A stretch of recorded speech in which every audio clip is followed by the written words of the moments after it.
So I'm Jennifer Teich. I'm the Associate Vice President of Individualized Supports. Our department helps people live independently or interdependently. And we have our self-direction program in that department as well, and self-advocacy. Our biggest program is probably our individualized housing program, where people live in the community with a housing subsidy from New York State. That is a non-Medicaid subsidy. I think the exercise in hearing somebody's story rang a bell in my head that when people come to me for housing, they tell me a story. Who are you? Where'd you come from? You know, what do you need to be safe and healthy kind of stuff.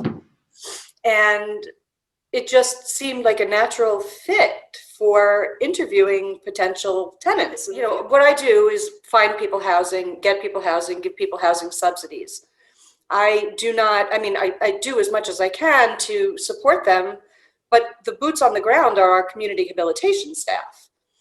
And they come at it from a very pragmatic or practical perspective. Can you do your laundry? Can you pay your bills? You know, they don't think about, does this person have valued social roles? They don't think about, I think one of the strongest things for me is power sharing.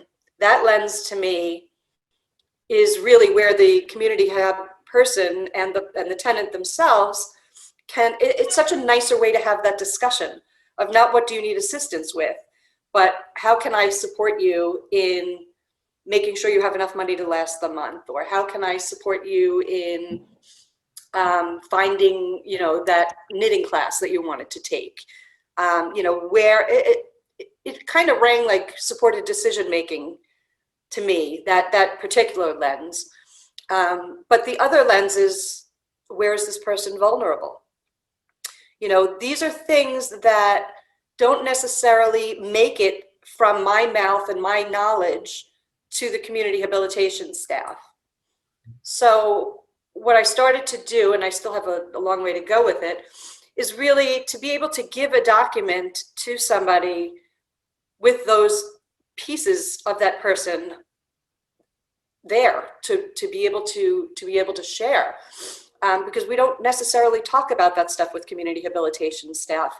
We try as much as we can, but if they have something that says, this is where this person is vulnerable, you know, this is what happened to him in the past, or, you know, these kind of things, it's a much more holistic way of looking at somebody, you know, who is vulnerable, who is, you know, most of our tenants have not lived on their own before. So that makes them vulnerable in and of themselves. But I just really felt that it was a great way to hand a person-centered plan down that isn't just talking about laundry and meal planning. You know, it's really about how do you help this person show up, but in a valued way.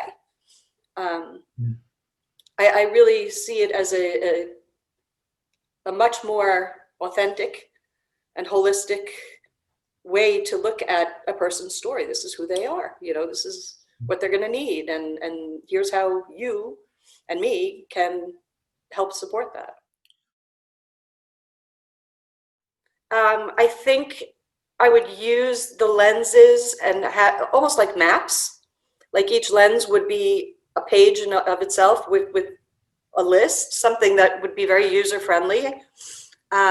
We work incredibly close with our community rehabilitation staff, mostly the field supervisors. We meet with them on a monthly basis to go over our tenants and make sure that, you know, people are doing well. And they're very, you know, I've affected some amount of change in that department because they know that these people are different than supporting somebody who's living at home with their family. And here's what's different. And, you know, we've learned by, you know, trial by fire kind of thing. But this is something, you know, living alone is risky.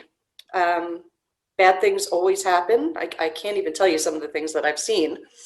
And to be able to have at least supervisor buy-in, I think would be, you know, a way to start this. To give them, this is the profile that we have. that individualized supports has created about this person as it relates to housing.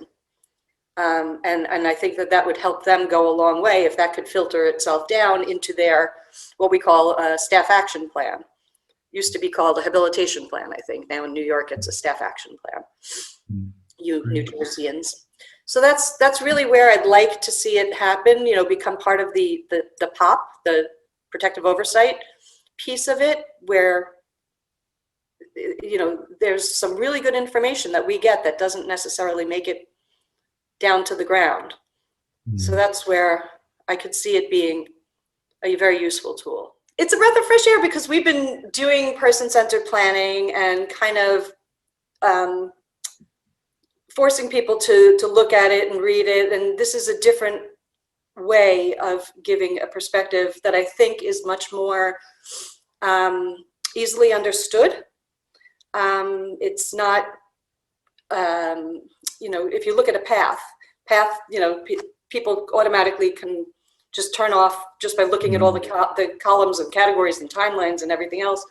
This is just a nice, easily understood, holistic version of a person's life and what they're going to need to be successful going forward. And it starts conversations. Conversations is where we get the meat and potatoes of what we really need to, you know, it's not about, well, can you do, you know, how much help do you need? Full assistance to do your laundry? How this person can be the most successful version of themselves. One of the people that are in our cohort is the training director for residential. So her job in this cohort is really how to provide that to you know, people, direct support professionals that are just new to this thing. How do you think about those things? And so we're going to go like through each lens, talk about the material that she needs to read up on for each lens, and then kind of infuse it into our internal meetings. So talk about a lens or two, you know, for each meeting, and then we're going to be redoing whatever we do with our coaching circles in our internal meetings as well, so that they can really get something out of this. Because I really, really want, I don't want to lose the opportunity to change that culture if we can.